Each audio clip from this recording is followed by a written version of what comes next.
بسم الله الرحمن الرحيم. الاول احنا ما فيش حد فينا، احنا مش نجوم، ما تقولش نجم، احنا مش نجوم. احنا بصراحه يعني انا مش عارف اقول ايه. يعني كلنا قصرنا، كلنا ما نستاهلش اللي احنا نلعب بصراحه. يعني ما اعرفش ليه كده. يعني احنا كسبانين والمفروض نخاف على اسم النادي ونبقى رجاله ونموت نفسنا لحد اخر لحظه. احنا بننزل، احنا بنبطل كوره. لازم نحترم نفسنا ونخاف على اسم النادي. احنا مش رجاله، وانا اول واحد مش راجل. كلنا قصرنا. لازم نشوف ايه الغلط اللي فينا. لازم نرجع نحب بعض زي اول السنه.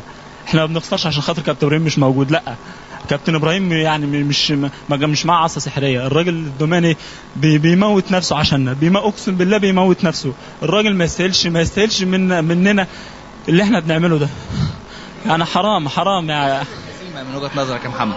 انا مش عارف. يعني 2-0، يعني 2-0 لو بنلعب الاهلي المفروض نكسب 2-0.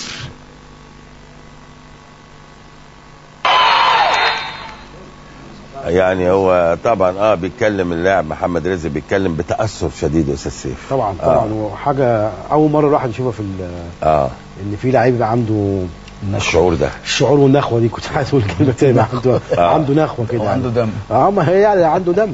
وده يعني ما بنلاقيهاش كتير بصراحه. يعني ما انت زي ما بتسال على مستحقاتك، اسال برضو على وضعك في الفرقه ايه، وعلى وضع فرقتك في الجدول ايه. نعم.